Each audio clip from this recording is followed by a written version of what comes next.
Continuando, meus irmãos, o nosso estudo bíblico, como os irmãos já sabem, nós temos como guia a Confissão de Fé de Westminster, que sintetiza a, a teologia bíblica por meio de temas, e nós temos estudado esses temas com base na Confissão de Fé, temas esses trazidos por ela, mas aprofundando nas Escrituras Sagradas. E hoje nós vamos para o ponto 3. E o texto da Confissão de Fé nos diz o seguinte: o Senhor Jesus, em sua natureza humana unida à divina, foi santificado e sem medida ungido com o Espírito Santo, tendo em si todos os tesouros de sabedoria e ciência. Aprouve ao Pai que nele habitasse toda a plenitude, a fim de que, sendo santo, inocente, incontaminado e cheio de graça e verdade, estivesse perfeitamente preparado para exercer o ofício de mediador e fiador. Este ofício ele não tomou para si, mas para ele foi chamado pelo Pai, que lhe pôs nas mãos todo o poder e todo o juízo, e lhe ordenou que os exercesse. Irmãos, por que Jesus Cristo é perfeitamente qualificado para ser o nosso mediador? E a resposta da confissão envolve três grandes verdades. A primeira é quem Cristo é, verdadeiro Deus e verdadeiro homem, e nós vimos um pouco mais com mais profundidade sobre isso no estudo passado, por meio do irmão Wesley. Como Cristo foi preparado, cheio do Espírito, da sabedoria, da graça, da verdade e absolutamente santo. Então, essa é outra verdade. E a última verdade é de onde vem a autoridade de Cristo. E ela vem do Pai. Ele foi chamado pelo Pai e recebeu do Pai, a primeira pessoa da divindade, todo o poder e todo o juízo. E nós vamos passar por esses temas no nosso estudo de hoje. Lembrando que sempre que o irmão quiser fazer alguma colocação, só levantar a mão aí no Meet, que nós daremos a oportunidade para a gente estar conversando a respeito. O primeiro ponto trazido aqui na confissão, meus irmãos, é que o Senhor Jesus, em sua natureza humana, unida à natureza divina. E nós vimos, como eu já disse, isso de uma forma maravilhosa no estudo do ponto 2 da terça-feira passada. Nós identificamos que Cristo é verdadeiramente Deus e verdadeiramente homem. E por que isso é indispensável para a mediação? Nós vimos porque o mediador precisa representar Deus diante dos homens e tem que representar os homens diante de Deus. Então, como Deus, Cristo possui a natureza divina e como homem, ele pode representar verdadeiramente aqueles que ele veio salvar. Então, a nossa salvação depende de um mediador que realmente pode nos representar, porque ele é homem também, assim como ele também é Deus. Ele também é Deus, solos Cristos. Então, partindo dessa recapitulação do estudo da semana passada, vamos avançando. Foi santificado e sem medida ungido com o Espírito Santo. E aqui a gente tem que ter cuidado com a palavra santificado, porque não significa que Jesus era pecador e precisou se tornar santo. Cristo sempre foi absolutamente santo. E a santificação aqui está relacionada à sua consagração e preparação para o ofício de mediador que ele exerce. Ele foi separado pelo Pai para essa missão especial de ser o nosso mediador. Sim, irmão Wesley.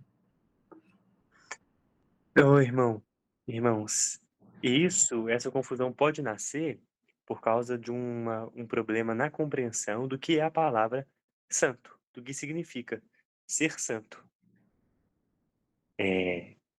O imaginário popular interpreta santo como sem pecado, mas esse não é o conceito de santo. Santo significa separado, simplesmente, simplesmente. Então dizer que Jesus foi santificado quer dizer que ele foi separado especialmente para esse fim. Quando nós somos chamados também de santos, significa que nós fomos separados para ser povo de Deus. Fomos separados do mundo ordinário, né? E compreendendo que a palavra santo significa isso, fica mais fácil de entender isso aí também. E é claro que quando nós somos separados do mundo e incluídos no povo de Deus, óbvio que nós somos também feitos cada vez mais sem pecado. O processo da santificação é diretamente relacionado com o pecado, né? Mas a palavra em si, ela não vai significar sempre não pecar ou deixar de ter pecado, como é o claro caso aqui de Jesus, que não tinha pecado e depois, que não é que ele tinha e depois parou de ter, não tem nada a ver. Santo significa separado. E conforme Hebreus capítulo 7, 26, porque nos convinha tal sumo sacerdote, santo, inocente, imaculado, separado dos pecadores e feito mais sublime do que os céus. Cristo, volto a dizer, não precisou ser purificado de pecados. Ele foi consagrado como o santo mediador. João 3,34. Porque aquele que Deus enviou fala as palavras de Deus, pois não lhe dá Deus o Espírito por medida. Jesus Cristo, meus irmãos, possui a plenitude do Espírito para realizar a sua missão. Isso aparece claramente no batismo de Jesus. Os irmãos vão lembrar desse texto, Mateus 3, 16 e 17. Sendo Jesus batizado, subiu logo da água, e eis que se lhe abriram os céus, e viu o Espírito de Deus descendo como pomba e vindo sobre ele. E eis que uma voz do céu dizia: Este é o meu filho amado, em quem me comprazo. E nós temos aqui uma manifestação extraordinária da Trindade, das três pessoas da divindade. O Filho, segunda pessoa da Trindade, sendo batizado, o Espírito Santo descendo sobre a segunda pessoa, o Filho, o Espírito Santo sendo a terceira pessoa, e o Pai, a primeira pessoa, falando por meio dos céus. Jesus está sendo, de forma pública, no batismo dele, apresentado e ungido para a missão messiânica dele, instituída pelo próprio Deus. Continuando, tendo em si todos os tesouros de sabedoria e de ciência. Então, Jesus tem todos os tesouros de sabedoria e ciência. Colossenses 2, 2 e 3. Para conhecimento do mistério de Deus e Pai e de Cristo, em quem estão escondidos todos os tesouros da sabedoria e do conhecimento. Então, o texto da confissão de fé foi retirado de Colossenses 2, 2 e 3. E observem aqui o que o apóstolo Paulo diz aos Colossenses. Ele não diz que Cristo simplesmente possui alguma sabedoria ou uma fagulha de sabedoria. Ele diz que nele estão todos os tesouros da sabedoria e do conhecimento. E isso está relacionado à própria divindade de Jesus Cristo. 1 Coríntios 1, 24 e 30. Mas para os que são chamados, tanto judeus como gregos, lhes pregamos a Cristo, poder de Deus e sabedoria de Deus. Mas vós sois dele, em Jesus Cristo, o qual para nós foi feito por Deus sabedoria e justiça e santificação e redenção. Então, meus irmãos, nós vimos aqui agora, em 1 Coríntios, que Jesus Cristo é a própria sabedoria. E aqui eu quero, irmãos, entrar num assunto da sabedoria muito interessante. Olha, 1 Reis 3, 12, diz assim: Eis que fiz segundo as tuas palavras, eis que te dei um coração tão sábio e entendido, que antes de ti igual não houve, e depois de ti igual não se levantará. Se os irmãos se recordarem desse texto, isso está se referindo a Salomão. O Senhor Deus apareceu a Salomão durante um sonho e disse-lhe para pedir o que queria que Deus daria. Salomão vai e pede para Deus um coração entendido, capaz de julgar o teu povo, para que de forma prudente ele pudesse discernir entre o bem e o mal. Esta palavra soou boa aos olhos de Deus, e Deus deu para Salomão um coração tão sábio e entendido que antes dele não houve igual, e depois dele igual não se levantaria. Palavras do próprio Deus. Em 1 Reis 10, do 1 ao 13, tem uma passagem sobre a rainha de Sabá. A rainha de Sabá, ela vai ter com Salomão. Eu vou abrir esse texto bíblico aqui para nós lermos juntos, meus irmãos. 1 Reis 10, do 1 ao 13.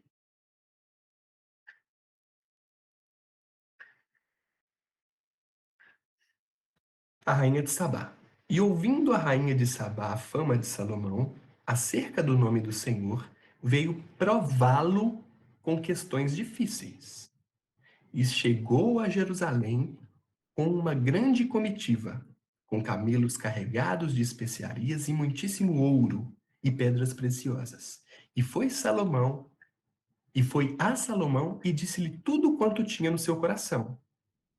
Questões difíceis. E Salomão lhe deu resposta a todas as perguntas, nada ficou oculto ao rei.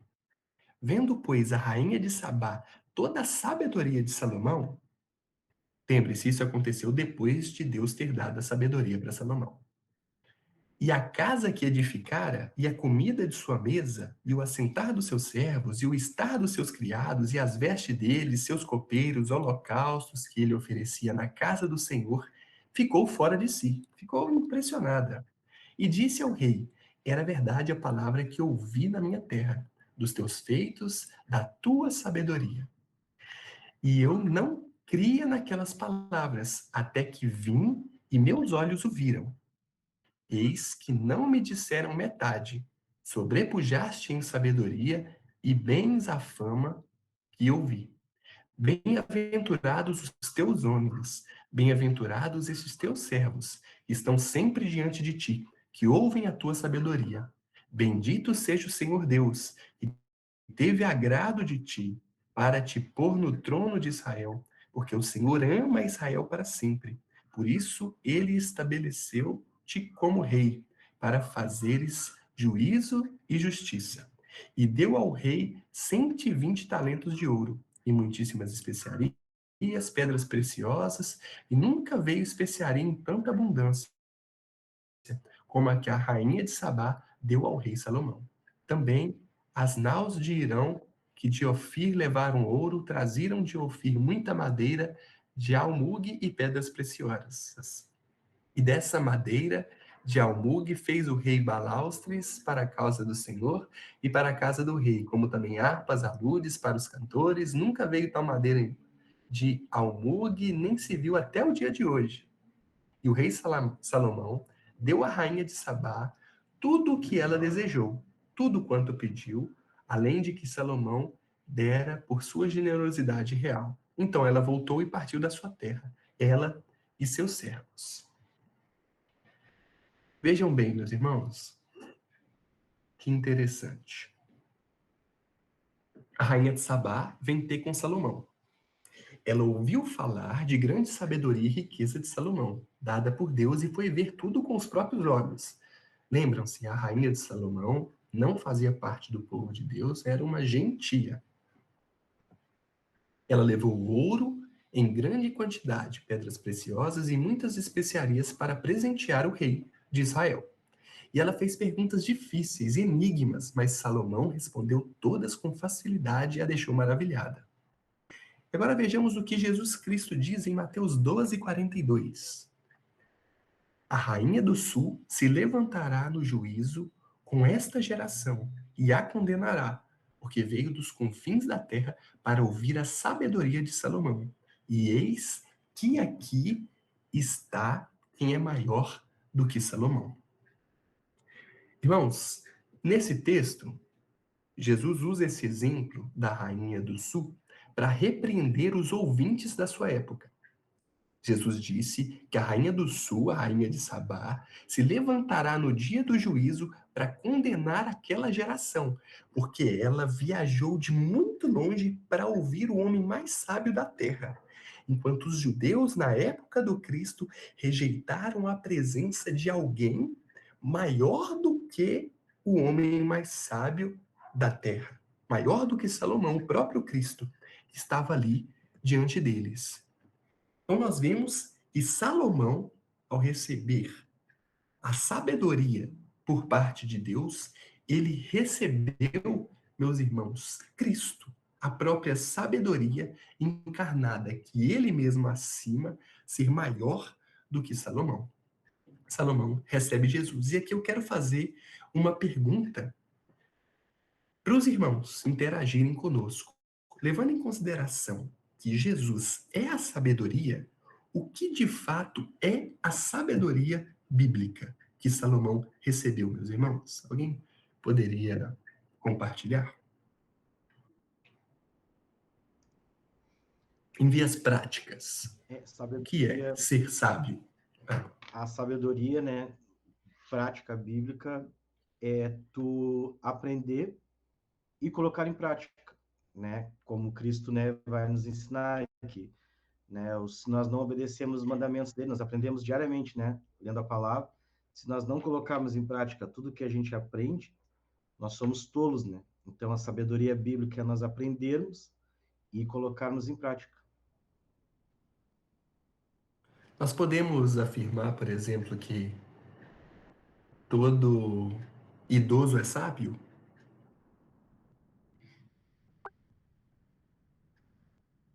O Gabriel falou algo ali. O Não, temor do Senhor é o princípio da sabedoria. Sim. Sim, irmão Michael.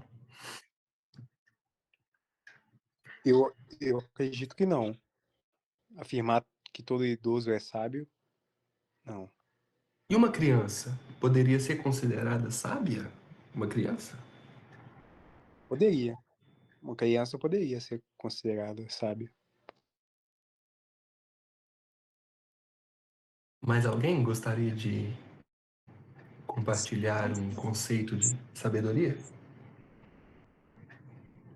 Acho que está próximo de discernir o bem e o mal, de discernir entre o bem e o mal, de conhecer o que é a verdadeira bondade e a verdadeira maldade.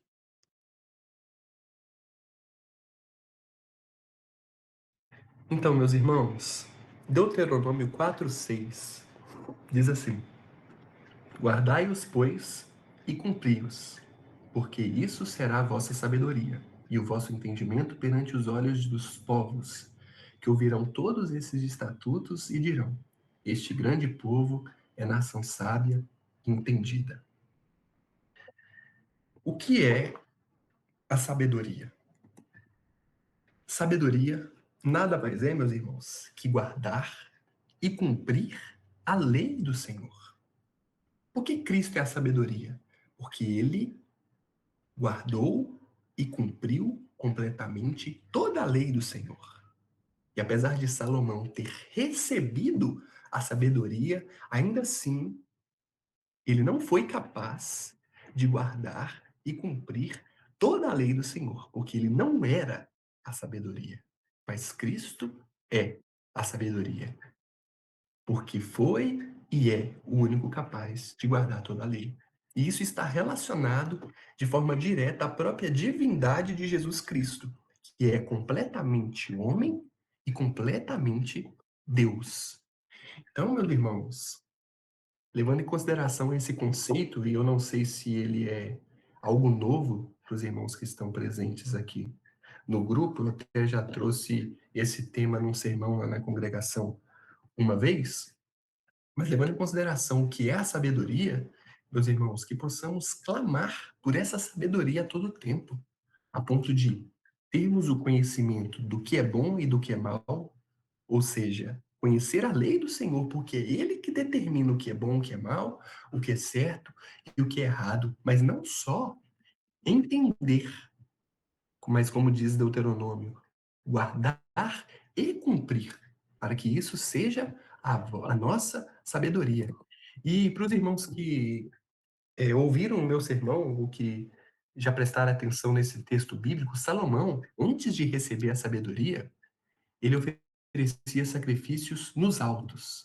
Ele e a maioria dos reis ali na antiga aliança cultuava ao Senhor nos montes. Mas o livro de Salmos, vários deles, deixam claros que há um monte específico que Deus exigia a adoração. Algum dos irmãos sabe qual é?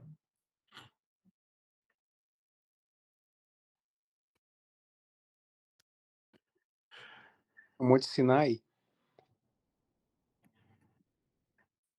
É o Monte Sião.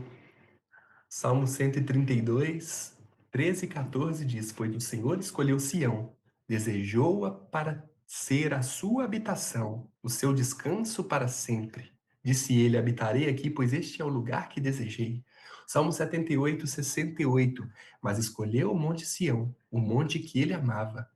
Salmo 9, versículo 11. Cantem louvores ao Senhor que habita em Sião, proclamem entre as nações os seus feitos. Irmãos, antes de Salomão receber a sabedoria, isso é muito lindo, eu não preparei aqui no estudo, mas eu vou compartilhar. Antes de Salomão receber a sabedoria por parte de Deus ali naquele sonho, ele oferecia culto e sacrifícios nos montes. Mas imediatamente, quando ele recebeu a sabedoria da parte de Deus, a primeira coisa que ele faz quando ele acorda é descer do monte e ir para Jerusalém, para o Monte Sião, oferecer sacrifício no lugar certo, no lugar que Deus tinha mandado. Porque quando ele recebeu a sabedoria, ele teve a ciência do que é certo, do que é errado, da lei do Senhor, e ele a cumpriu, como Deus havia determinado. Vamos fazer a leitura aqui do texto em Colossenses. Diz assim: o qual é imagem do Deus invisível, o primogênito de toda a criação, porque nele foram criadas todas as coisas que há nos céus e na terra, visíveis e invisíveis, sejam tronos, dominações, principados, potestades, tudo foi criado por ele e para ele. E ele é antes de todas as coisas, e todas as coisas subsistem por ele.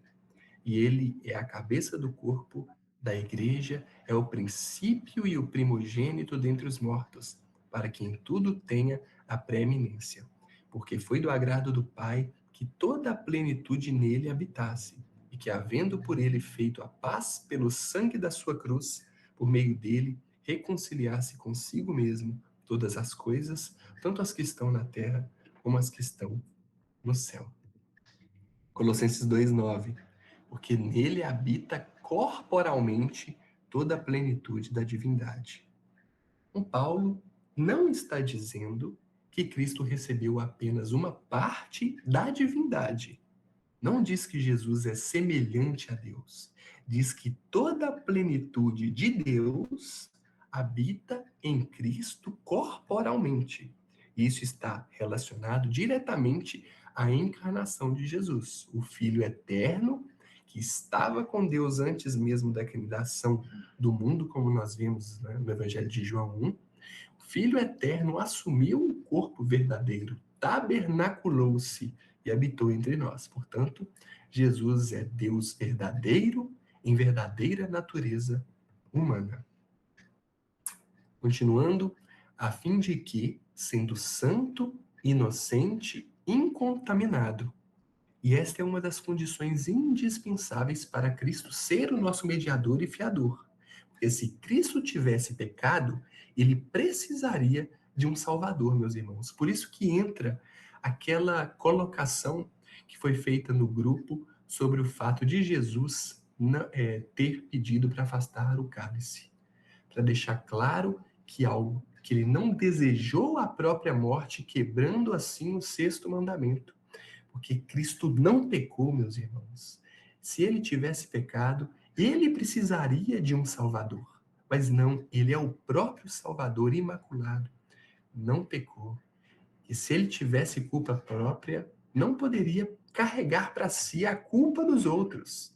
Mas ele é o Cordeiro sem defeito, como diz João Batista, o Cordeiro de Deus que tira o pecado do mundo. Hebreus 7, 26. Porque nos convinha tal sumo sacerdote, santo, inocente, imaculado, separado dos pecadores e feito mais sublime do que os céus, o qual não cometeu pecado, nem na sua boca se achou engano. 1 Pedro 2, 22. Aquele que não conheceu o pecado fez pecado por nós, para que nele fôssemos feitos justiça de Deus, segundo aos Coríntios 5, 21. E aqui está, meus irmãos, o coração do Evangelho. Cristo não tinha pecado próprio, mas carregou judicialmente a culpa do pecado do seu povo. Esse é o Evangelho, meus irmãos. E cheio de graça e de verdade. E essa expressão nos leva novamente ao Evangelho de João. João 1,14. O Verbo se fez carne e habitou entre nós, e vimos a sua glória como a glória do unigênito do Pai, cheio de graça e de verdade. Mais uma vez, o texto da confissão, trazendo o texto bíblico para conceituar a fé. Cristo revela perfeitamente o caráter de Deus. Ele é a verdade de Deus revelada aos homens e também a graça de Deus que foi oferecida a nós, pecadores, meus irmãos. João 1,17. Porque a lei foi dada por Moisés. A graça e a verdade vieram por Jesus Cristo. A lei de Moisés revelou a santidade de Deus, porque Deus é extremamente santo e a gente consegue ver isso em todas as exigências dele em sua lei. Principalmente resumido ali nos 10 mandamentos, nós conseguimos contemplar isso. Mas Jesus Cristo trouxe a realização plena da graça e da verdade que a lei apenas simbolizava. A lei dada por Moisés, ela não tinha poder de salvar ninguém. Por quê? Porque exatamente ninguém conseguia cumprir a lei dada para Moisés. O que a lei fazia e continua fazendo até hoje, meus irmãos? A lei é um espelho. Ela serve para mostrar para nós quão pecadores nós somos e quão necessário se faz a figura de um Salvador que não peca, que não pecou, que não tem pecado. A lei, ela tem essa função, ela serve para isso. Ela serve para te mostrar o quão pecador você é e o quão carente de Cristo você é e nós somos, meus irmãos.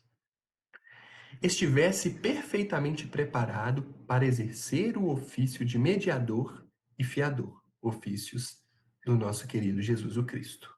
E aqui nós temos duas palavras importantes, mediador, e nós já refletimos sobre ela no nosso estudo do primeiro ponto desse capítulo 8, que é Cristo reconcilia Deus conosco.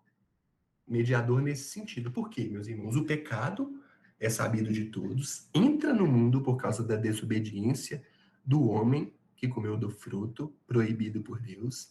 E a partir daquele momento, nós naturalmente passamos de forma declarada a ter inimizade com Deus. Então vem um mediador, o próprio Deus encarnado, que nos reconcilia com Deus.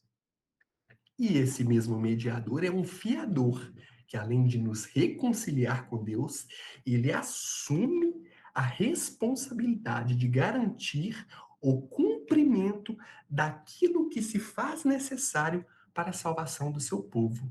Então, o nosso fiador, que não foi só o nosso advogado, mas que ele mesmo assumiu a responsabilidade, ele assumiu a punição. A justiça de Deus foi derramada nele. Ele falou: eu pago a dívida. E ele pagou, meus irmãos, o nosso fiador, o Cristo. E o conceito aparece de maneira especialmente clara aqui em Hebreus 7:22. De tanto melhor aliança Jesus foi feito fiador. Isso é maravilhoso. A nossa salvação não está garantida porque nós somos fiéis o suficiente, porque nós somos bons, porque nós cumprimos a lei, porque nós não somos tão maus. Não, meus irmãos, a nossa salvação está garantida não porque nós não conseguimos pagar essa dívida do pecado. Ela é impagável por nós. A lei nos mostra isso. Quando nós entendemos a lei, nós identificamos que nós não conseguimos cumprir e pagar essa dívida do pecado. Mas o nosso fiador garante esse pagamento. Então, ele não apenas oferece uma possibilidade, meus irmãos, uma possibilidade de salvação, um pensamento sinergista, né? Um pensamento arminiano, um pensamento de que a humanidade coopera para a salvação, que Jesus morreu para todos e que agora basta a gente aceitar, dar o nosso passo, escolher Jesus Cristo, como se Jesus tivesse morrido como uma possibilidade. Não, meus irmãos. Jesus Cristo realiza aquilo que é necessário para salvar o seu povo e ele salva seu povo. Jesus Cristo não erra, meus irmãos. E este ofício ele não tomou para si. E isso não significa que Cristo foi relutante. Muito pelo contrário. O filho, de forma voluntária, se submete ao pai, mas a autoridade para exercer o ofício de Messias foi dada a Cristo pelo próprio Pai. Hebreus 5, 4 e 5. E ninguém toma para si esta honra, senão o que é chamado por Deus como Arão. Assim também Cristo não se glorificou a si mesmo, para se fazer sumo sacerdote, mas aquele que lhe disse: Tu és meu filho, hoje te gerei. Deus, Pai, a primeira pessoa da divindade. Então, o autor de Hebreus aqui aplica isso a Jesus Cristo, afirmando que Jesus Cristo não glorificou a si mesmo, e sim o Pai que delegou essa missão que foi concluída por ele ali na cruz. Portanto, existe aqui uma perfeita harmonia na Trindade, meus irmãos. O Pai envia, o Filho obedece e o Espírito Santo capacita. Não existe conflito entre as pessoas da Trindade. Existe aqui uma perfeita unidade no plano da redenção da humanidade escolhida pelo próprio Deus. Algum comentário, meus irmãos? Esse texto de Hebreus, ele está citando o Salmo 2, né? Tu és meu filho, hoje te gerei. Agora está no Salmo 2.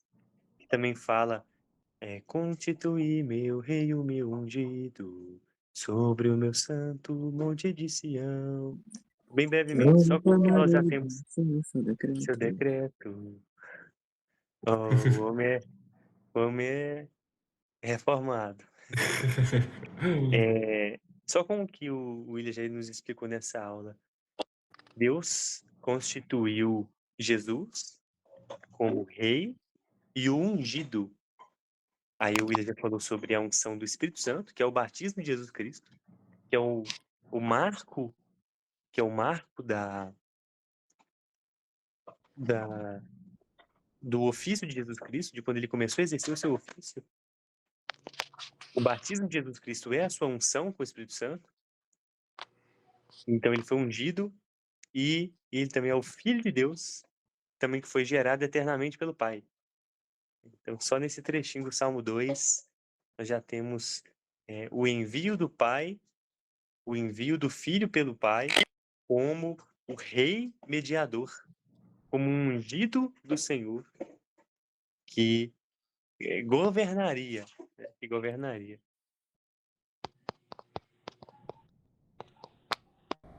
Amém.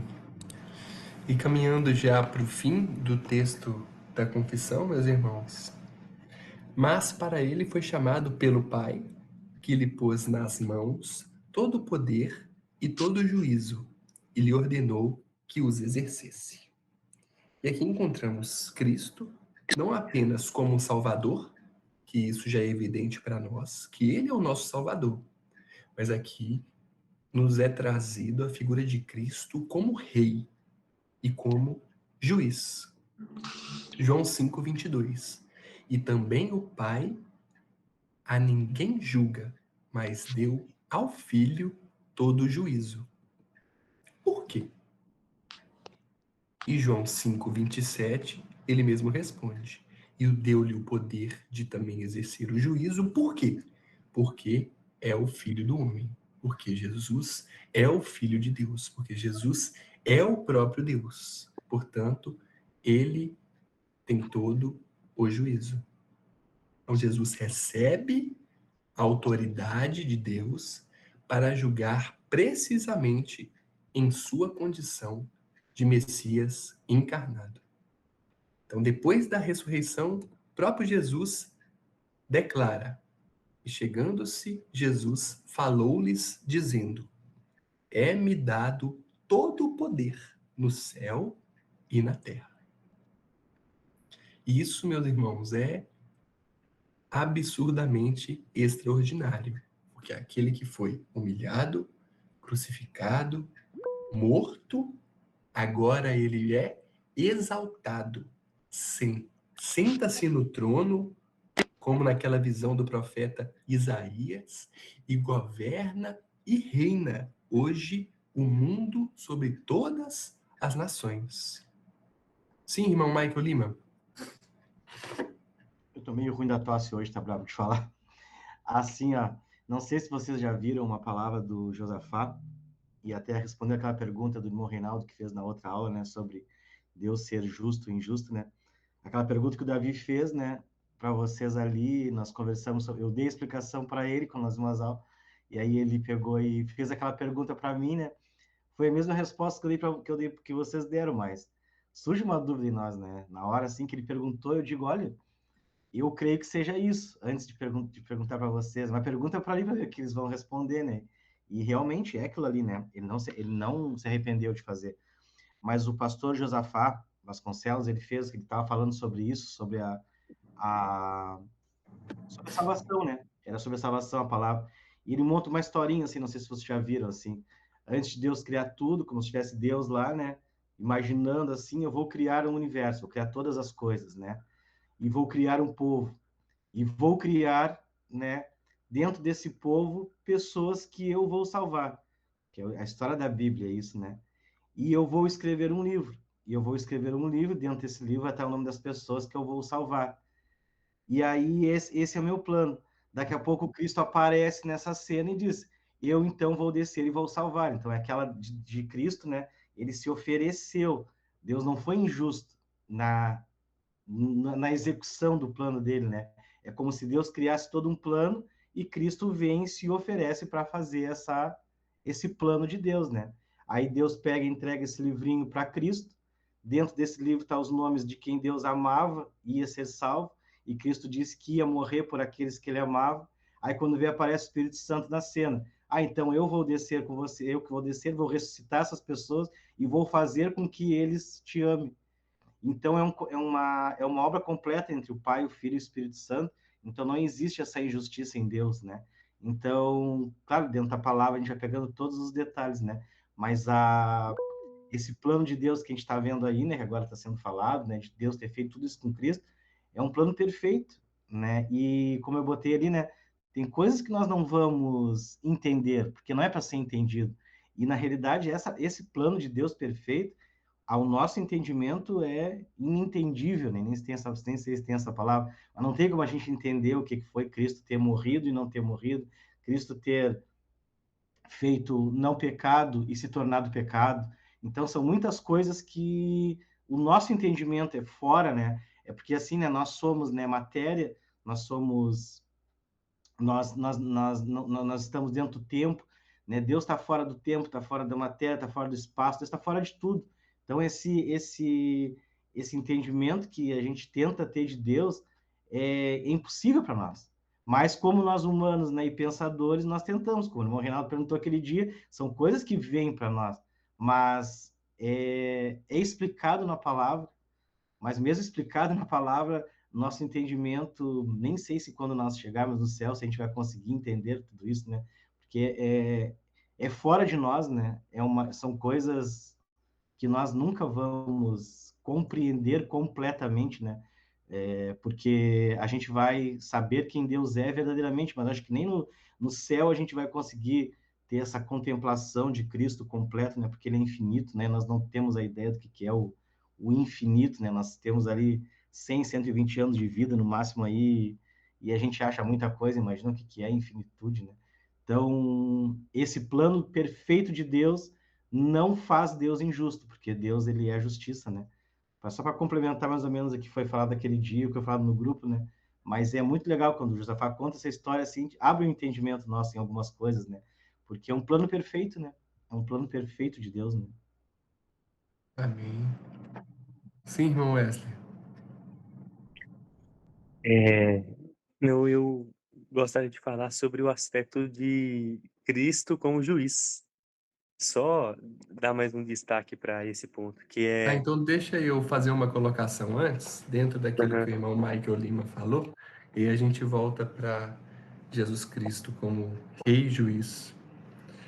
Mas é sobre essa questão que pode surgir dúvida, e para quem tem acesso a essa ideia de um plano perfeito da salvação de Cristo, que ele não veio para salvar todo mundo, e a gente pode fazer uma reflexão, não sei se os irmãos vão concordar comigo, que é o seguinte: se Jesus veio para salvar todos, e nós sabemos que nem todos serão salvos, a gente tem que concordar que ele falhou, que o Cristo perfeito falhou, errou, tentou salvar alguém que ele não podia ou conseguiria.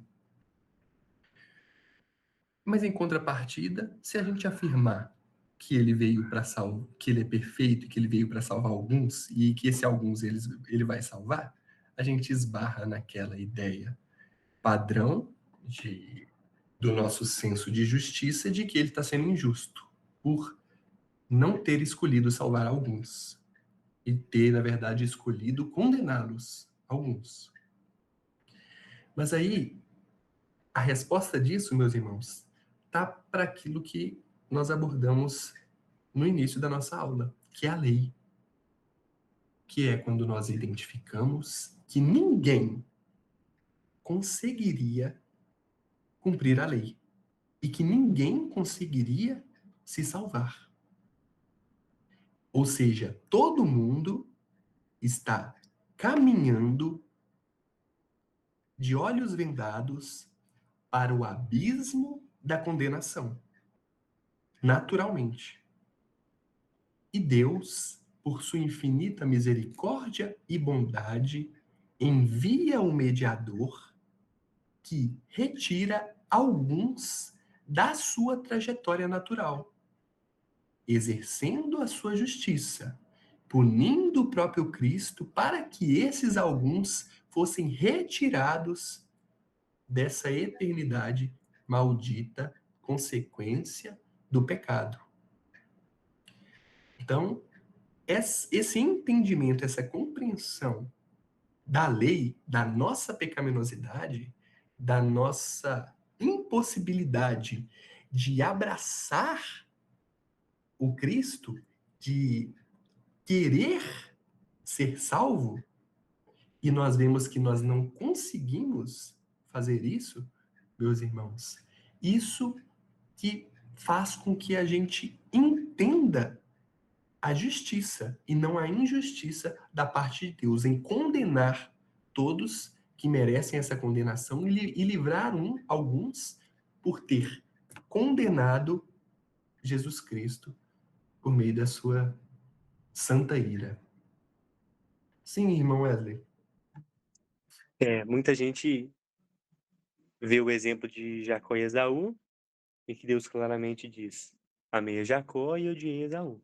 E pergunta: por que Deus odiou Esaú? Mas na verdade essa não é a pergunta correta. A pergunta correta é, de acordo com o que você acabou de explicar: por que Deus amou Jacó? Essa é a pergunta. Por quê? Porque Jacó era odiável como Esaú. Jacó e Esaú eram igualmente odiáveis. E Jacó até manifesta mais odiosidade própria ainda do que seu irmão Esaú nas Escrituras, pelos seus pecados. Então, não é porque Deus odiou Esaú, não, é porque Deus não odiou Jacó. Essa que é a pergunta mais honesta e lógica que a gente tem que fazer. Mas um outro ponto sobre Jesus como rei, como juiz. Como você mesmo disse, esse é um aspecto pouco destacado de Jesus. Jesus geralmente ele é tratado como Salvador, especialmente se a pessoa assistir The Chosen ou qualquer outra sorte de porcaria falsa sobre o nosso Senhor.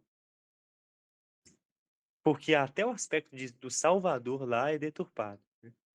Mas geralmente as pessoas só enxergam Jesus como Salvador e esquecem o aspecto de que ele é rei e juiz.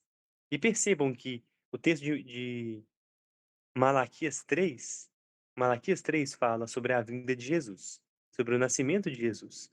Ela fala sobre o mensageiro, que é João Batista, e sobre o mensageiro do Senhor, o anjo do Senhor, que é Jesus. Também, sobre essa vinda de Jesus. E o texto de Malaquias 3 vai dizer que quem suportará a vinda dele? Algo desse tipo, sabe? E aí, como assim? Quem suportará a vinda dele? Um bebezinho lindo? Numa manjedoura cercado de vaquinhas? Como alguém pode não suportar a vinda de Jesus, a vinda do Cristo? Isso, mas quem suportará o dia da sua vinda? E quem subsistirá quando ele aparecer? Ele será como fogo do ourives e como sabão dos lavandeiros. E aí vai, né? Mais coisas que ele faz para juízo. Então perceba que Jesus é exatamente o juiz que traria juízo. Jesus mesmo fala no Evangelho de Mateus, cuideis que eu não vim trazer a paz, eu vim trazer a espada. Por quê, meus irmãos? Porque contra os inimigos de Deus, Jesus é terrível. A face de Jesus para os inimigos de Deus é uma face terrível. E eles serão julgados pelo nosso Senhor Jesus Cristo. Então, a pedra que para nós é a pedra de esquina, para eles é a pedra de tropeço. O nosso Salvador é o juiz das nações, e de acordo com o Salmo 2º e o Salmo 110, ele vai colocar todos os inimigos debaixo de seus pés. E ele já coloca, né? Já colocou vários. E eu destaco só no Antigo Testamento vários juízos de Deus e no Novo também, que foram executados pelo próprio Jesus, a segunda pessoa da Trindade. Então, quem julgou o Egito sobre as nuvens, com o céu em trevas? Foi Jesus. Ali na 10ª praga. Era o anjo do Senhor. Quem julgou a Babilônia, Tiro, Sidom, todas essas nações foram julgadas por Jesus. Ele é o justo juiz. Ele é a manifestação da ira de Deus contra os inimigos de Deus. E por que quem suportará a vinda de Jesus? Porque Israel era incrédulo, né? Israel tinha se apostatado. E Jesus também executou um juízo prometido por Daniel, prometido por Malaquias, prometido por ele próprio em Mateus 24, em Lucas 13, se eu não me engano, um juízo de destruição de Jerusalém, assolação de Jerusalém, a grande tribulação, né? A grande tribulação e a destruição do templo em Israel, em Jerusalém, que aconteceu ainda no primeiro século, naquela mesma geração. Esse é o Jesus. Ele é o Jesus juiz, que para nós é o Salvador, mas que para os inimigos de Deus ele é terrível.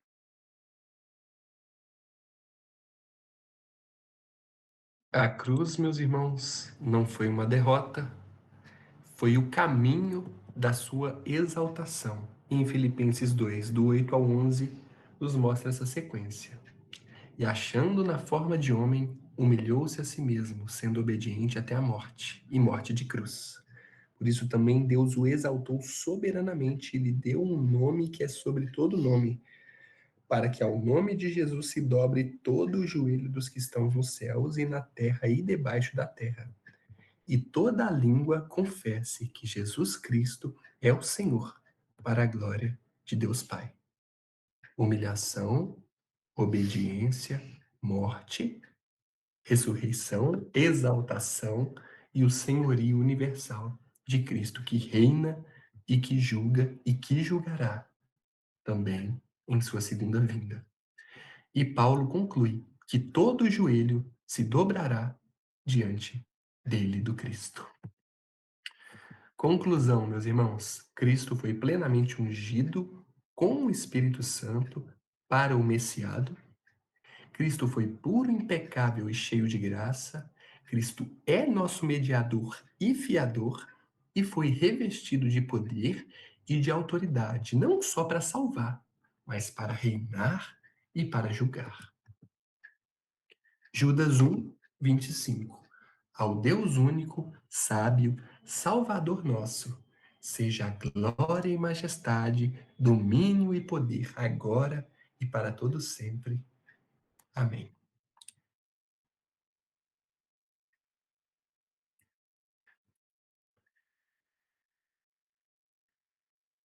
Hora dos comentários.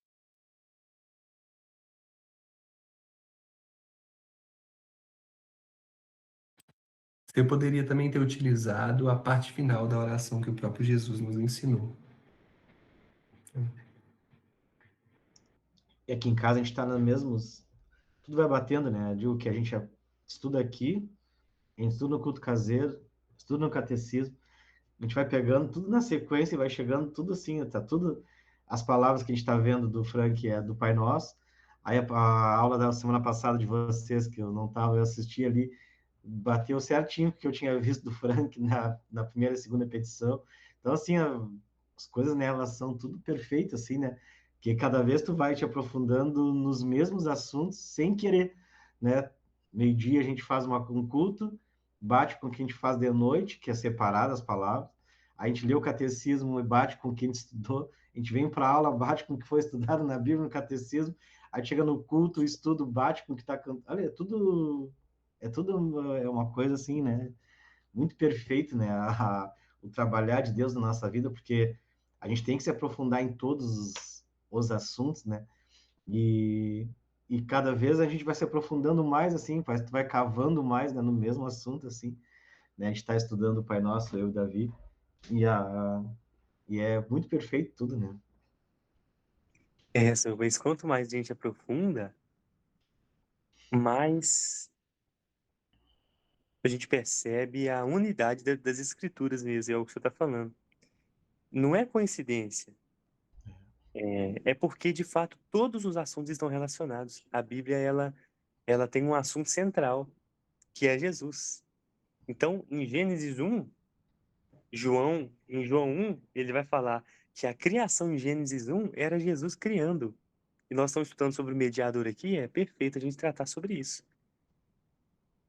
Em Gênesis 3, Jesus é prometido como Salvador, já que o pecado entrou no mundo. Mas em Gênesis 2, é, ele Adão é o que ele não deveria ser, o que Cristo é, né? Cristo é o novo Adão, porque Adão em Gênesis 2 ali, 3, não foi o que ele deveria ser, não foi sábio e guardou os mandamentos. Então, absolutamente tudo, tudo, Apocalipse, que é o final das Escrituras, vai falar exatamente é, sobre o juízo de Deus, prometido em Daniel, prometido em Mateus 24, sobre Israel. Por quê? Porque Israel matou os profetas, matou o nosso Senhor Jesus Cristo e matou, sendo o povo da aliança, externamente. e matou os melhores amigos também do nosso Senhor, os apóstolos, os discípulos, perseguiram a mãe do nosso Senhor Jesus Cristo, Maria. Então, Apocalipse é sobre Cristo e o seu juízo também, que seria exercido. Então, é por isso, né? Nem coincidência, é porque tá tudo absolutamente conectado. Absolutamente conectado. E como a gente vê que a gente não sabe nada, né? Que cada vez que a gente vai indo, a gente vai aprendendo mais, aprendendo mais, aprendendo mais. Não tem... É muita perfeição, né? É muita... Não tem como a gente entender nada.